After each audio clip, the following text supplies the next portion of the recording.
आज ये जो हिंदू मुसलमानों की समस्या बहुत विकराल रूप से दिखाई देती है, इसकी जड़ें बहुत पुरानी हैं।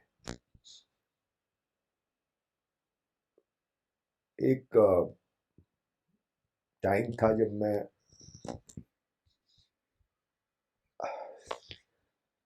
कुछ आइडियोलॉजी, कुछ सिद्धांत, कोई विचारधारा से चीज़ों को समझने का, कुछ चीज़ों को देखता था। हिंदू मुस्लिम समस्या को भी एक आइडियोलॉजी के तहत देखता था। पर फिर मुझे समझ में आया कि ये देखने का तरीका गलत है। आप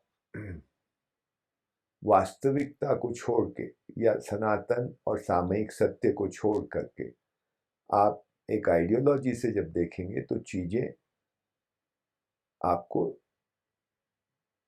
दिखाई देंगी, लेकिन उनका वास्तविकता से कोई संबंध नहीं रहता। हम अपने सीधे सीधे चीजों को देखना चाहिए, और सीधे जब चीजों को देखते हैं और उसमें एक सामयिक पक्ष होता है जो अभी आपको दिखाई देता है, और उसका एक सनातन पक्ष भी है। सामयिक पक्ष को सनातन के साथ जोड़ करके कोई कार्यक्रम निकलता है, पर देखना आपको सामयिक को जैसा है वैसा देखना पड़ेगा। चश्मे से नहीं देख सकते, उससे बात बनती नहीं। तो वास्तविकता यह है कि भारत एक बड़ा देश था। 47 में इसके 2 टुकड़े हो गए, या 3 टुकड़े मानिए, जो भी कारण रहा, लेकिन उसमें पाकिस्तान इस आधार पे, धर्म के आधार पे बना। इसमें कहीं कोई शंका की कोई गुंजाइश नहीं है। पाकिस्तान धर्म के आधार पे बना। जो मुसलमान हैं उनके लिए उन्होंने डिमांड की कि पाकिस्तान, हमको एक अलग देश चाहिए। बढ़िया बात है, या तो होना नहीं चाहिए, हो गया। उसके बाद जो भारत था उसको अपनी नीति में एक इस वास्तविकता को ध्यान में रखकर कुछ परिवर्तन तो करने चाहिए थे। या तो हम एक रहते, जब एक नहीं रहे और हमको एक देश को, इस देश को तोड़ना पड़ा, और वो तोड़ने के कारण ये था कि मुसलमानों को एक अलग देश चाहिए। तो जो बाकी का हिस्सा बच गया वो उसी आधार पे नहीं चल सकता जिस आधार पे अभी तक चलता रहा था, या चलता रहने की उसकी मंशा थी, अगर हम एक होते तो ये एक तरह का अपने को भ्रम में रखने वाली स्थिति में हम आ गए कि एक तरफ धर्म के आधार पे एक हिस्सा अलग हो गया, लेकिन जो बाकी बचे मुसलमान और हिंदू, वो बोले नहीं, हम जैसे पहले सोचते थे वैसे ही रहेंगे। ये संभव नहीं है, ये हो नहीं सकता। और इसी का नतीजा हम आज तक भुगत रहे। हम प्रजातंत्र देश हैं, पाकिस्तान नहीं है। इस प्रजातंत्र में एक फ्लॉ तो है ही। फ्लॉ ये है कि भाई चुनाव उस आदमी का होगा या उस दल का होगा जिसको सबसे अधिक लोग वोट देंगे। सबसे अधिक कौन से? जिन्होंने वोट दिया उसमें से सबसे अधिक। जो अपना वोट का अधिकार नहीं इस्तेमाल करते, 30% या 40% जनता, उनको नजरअंदाज कर दिया जाता है, जैसे कि वो एग्जिस्ट ही नहीं करते। तो जो 100 लोग वोट देने वाले होते हैं, उनको अधिकार है वोट देने का, 100 में से 60 वोट देते हैं, और 60 में से जिनको सबसे ज्यादा वोट मिलता है, यानी 60 में से 20 वोट ला करके भी एक आदमी जीत सकता है, 60 में से 15 वोट ला करके भी एक आदमी जीत सकता है, क्योंकि बाकी को 15 से भी कम मिले। तो 60 में से 15 नहीं है, ये 100 में से 15 है, क्योंकि वो 40 ने तो वोट ही नहीं दिया, पर उनकी भी कहीं ना कहीं गिनती तो होनी होगी ना। तो ये संभव है इस प्रजातंत्र में कि 100 में से 15 लोगों ने जिसको चुना वो जीत जाए, ये संभव है। और अब तो इसमें बहुत लोगों ने बहुत काम कर लिया है। प्रशांत किशोर जैसे लोग जो हैं और लोग हैं, आजकल तो इसमें इतना काम हो गया है कि भाई हम कैसे मैनिपुलेट करें कि कम से कम वोट से हम जीत जाए, और कैसे उसमें जोड़ तोड़ करें कि हम ये जीत जाए। तो इसका इससे कुछ मतलब ही नहीं रह गया है कि लोगों की अपनी इच्छा क्या है, बहुत कम संबंध रह गया है उससे। लोगों के दिमाग को मैनिपुलेट करना भी ये लोग जान गए। पर मोटी बात जो मैं आपसे करना चाहता हूं वो ये कि आजादी के बाद जो भारत बच गया हमारे पास, और उसमें हिंदू भी थे और मुसलमान भी थे, और वो मुसलमान भी थे जिन्होंने पाकिस्तान की डिमांड की थी, पर पाकिस्तान बनने के बाद वहां नहीं गए और इसी देश में रह गए। वो लोग भी थे और बड़ी तादाद में थे। उत्तर भारत में तो बहुत बड़ी तादाद में थे, यूपी और बिहार में। इनको हमारी बहुत सारी तथाकथित सेक्युलर पार्टियों ने इनको भुनाने का जिम्मा उठाया। इनको मैनिपुलेट करके, इनको घूस देके, एक प्रकार की इनको लालच देके इनके वोट अपने पॉकेट में करने की इन्होंने रणनीति की, और ये सफल रहे। इसके कारण जो दूसरे लोग थे उनके पास क्या चारा रह गया? उनके पास यही एकमात्र चारा रह गया कि भाई हम हिंदुओं को कंसोलिडेट करें। हालांकि उसमें वो बहुत सफल नहीं हो पाए, क्योंकि दूसरी तरफ हम इतनी सारी जातियों में बटे पड़े हैं हिंदू लोग कि उसमें भी जोड़ तोड़ होता है। इसलिए हिंदुओं को कंसोलिडेट करना बहुत टेढ़ी खीर है। उसका प्रयास कर रही है बीजेपी, कर रही है, लेकिन उसमें 100% सफलता उनको नहीं मिलती है, बहुत कम सफलता मिलती है, क्योंकि हिंदू वोट डिवाइडेड वोट है, पर मुसलमान जो है वो यूनाइटेड वोट है। और इसकी परंपरा कांग्रेस ने डाली। बाद में दूसरी पार्टियों ने भी इसको, जैसे वंशवाद को कांग्रेस ने ये परंपरा डाली, बाद में ये चीजें दूसरी पार्टियों में भी व्याप्त हो गई। ठीक वही बात मुसलमानों के वोट को लेकर थी। परंपरा कांग्रेस ने डाली और बाद में ये दूसरी पार्टियों में भी व्याप्त हो गई। दो चीजों का मैं जिक्र यहां करना चाहता हूं। एक भगवती चरण वर्मा की उनका एक उपन्यास है, सामर्थ्य और सीमा। ये उपन्यास मैंने इसलिए पढ़ा कि मेरे एक युवा मित्र ने मुझे बताया कि ये उपन्यास प्रोफेसर जीडी अग्रवाल, जो बाद में सानंद स्वामी बने और उन्होंने अपने शरीर का एक तरह से त्याग किया गंगा के प्रश्न को लेके अभी कुछ साल पहले, उनको ये उपन्यास बहुत पसंद था। तो मैं इसलिए जब उसने ये बात बताई तो मेरी बहुत उत्सुकता बढ़ी कि इस उपन्यास में ऐसा क्या है कि उनको इतना पसंद था। तो मैंने उस उपन्यास को पढ़ा। वो एक बड़े बांध की विभीषिका के ऊपर है। वो उसका मुख्य प्लॉट तो यही है कि कैसे एक बड़ा बांध टूट जाता है और प्रलय सी मच जाती है वगैरह वगैरह। लेकिन उसमें एक सब प्लॉट भी है, और वो सब प्लॉट को अगर आप देखेंगे, थोड़ा सा है, बहुत बहुत प्रोमिनेंस नहीं दी गई है उसको, लेकिन अगर आप उस उपन्यास को ध्यान से पढ़ें तो आपको ये कांग्रेस ने मुस्लिम पॉलिटिक्स के बीज डाले, इसको आपको उसमें चित्रण मिलेगा कि कैसे कांग्रेस ने मुसलमानों के वोट को अपने साथ करने के लिए क्या क्या कुकर्म किए। इसकी एक झलक उस उपन्यास में, सामर्थ्य और सीमा, भगवती चरण वर्मा के उपन्यास में आपको मिलेगी।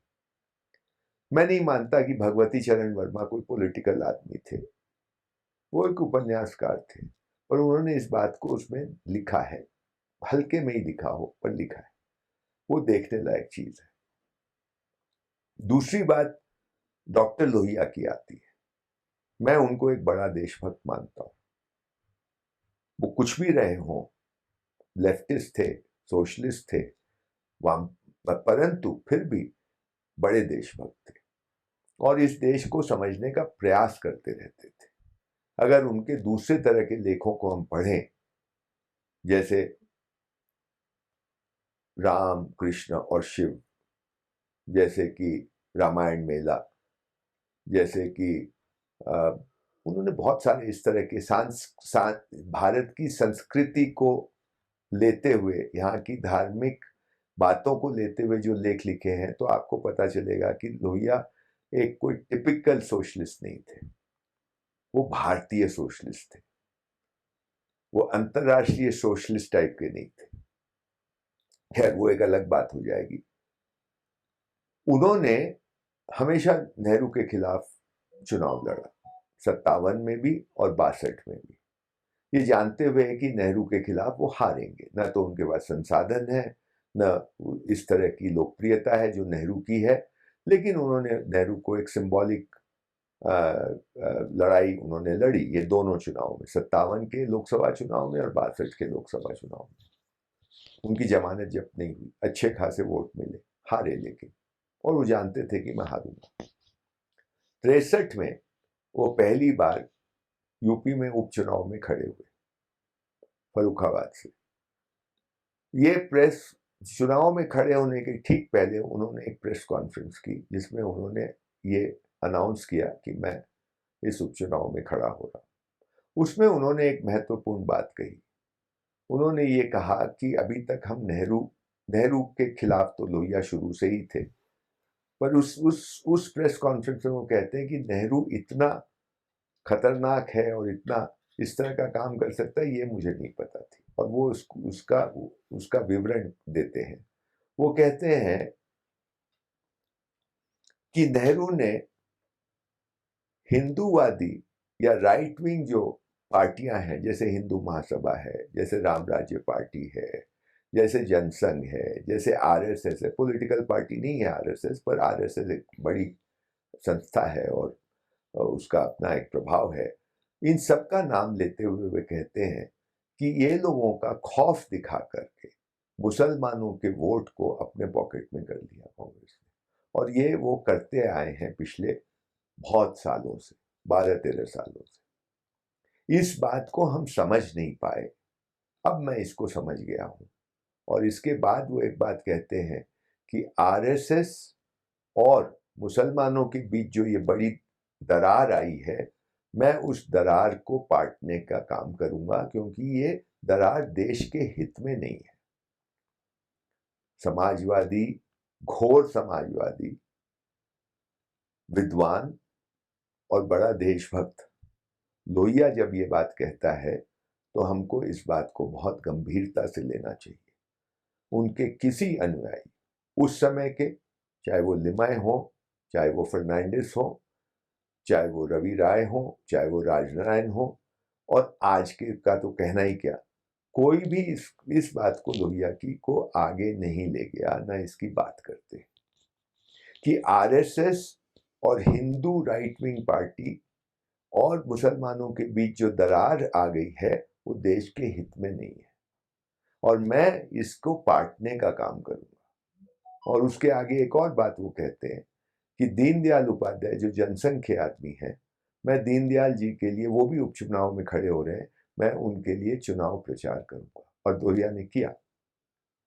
मुझे लगता है इस बात को हमको ध्यान में देने की जरूरत है कि इस देश को अगर हमको संभालना है, तो इस पर भी जो गैर आरएसएस लोग हैं, जो गैर बीजेपी के लोग हैं, उनको ये काम करना चाहिए कि इस देश में उनके और मुसलमानों के बीच की दूरी को कम करने में काम करना चाहिए। इसमें सबसे बड़ी बाधा आज के so called secularist, Hindu secularist और मुसलमानों की जो लीडरशिप है, चाहे वो बौद्धिक लीडरशिप हो, जैसे इरफान हबीब और इम्तियाज जैसे लोग, या उनकी पॉलिटिकल लीडरशिप हो, या और कोई भी तरह की लीडरशिप हो, इनको ये काम करना चाहिए अगर ये देश के बारे में थोड़ा भी सोचते हैं कि जो हिंदुओं का दर्द है 800, 900, 1000 साल का,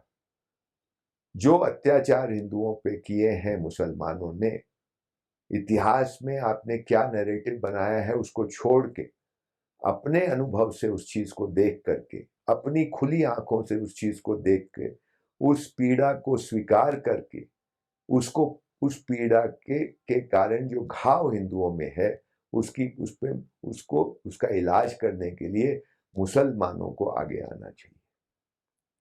अगर वो नहीं आएंगे तो उसका परिणाम भी उनको भुगतना पड़ेगा, उसमें हिंदू भी परेशान होगा, हिंदू को भी चोट लगेगी, मुसलमानों को भी चोट लगेगी, शायद मुसलमानों को कुछ ज्यादा चोट लगे। पर ये इसलिए उनको ये करना चाहिए ऐसा नहीं, क्योंकि मैं ये मानता हूं कि आज भी बहुमत मुसलमानों का इस देश के बारे में सोचता है। 10, 15, 20% हो सकता है ना सोचते हो, वो दूसरे सेंस में सोचते हो, लेकिन ज्यादातर मुसलमान आज भी इस देश के बारे में सोचता है और उसको कहीं गहरे में पता है कि उसके लिए पूरी दुनिया में अगर सबसे अच्छी कोई जगह है तो वो यही देश है, भारत। उस ये बात को ध्यान में रखते हुए उसको साहस के साथ जो अत्याचार हिंदुओं पे हुए हैं, जिसके वो उनके खुद के पूर्वज उस अत्याचार को सहे होंगे, उसको याद करके, उसकी स्मृति जागृत करके उनको इस घाव को भरने के लिए आगे आना चाहिए। कि होगा कि नहीं होगा मैं नहीं कह सकता, इसकी कोई बहुत आशा अभी मुझे नहीं है, लेकिन ये एक वास्तविकता है जिसको उनको करना चाहिए। और कई तरह के काम होते हैं, एक तरह से कोई चीज हल नहीं हुआ करती, इस तरह की बड़ी चीजें, पर इसमें ये एक महत्वपूर्ण होगा उनको। और दूसरी तरफ जो पसमंदा लीडरशिप है इस देश की, उनको ये समझ में आना चाहिए कि वो हिंदुओं के ज्यादा नजदीक है बनस्पत ये जो अशराफ लीडरशिप के। ये अशराफ जो है ये सिर्फ उनको बरगलाने का काम करते हैं, भड़काने का काम करते हैं और उनका इस्तेमाल करते हैं। उनको उनके न विकास से न उनकी वेलबींग से उनको कोई मतलब है, उनके लिए वो सिर्फ एक पॉलिटिकल टूल है। इस बात को पसमंदा लोगों को समझने की बहुत जरूरत है।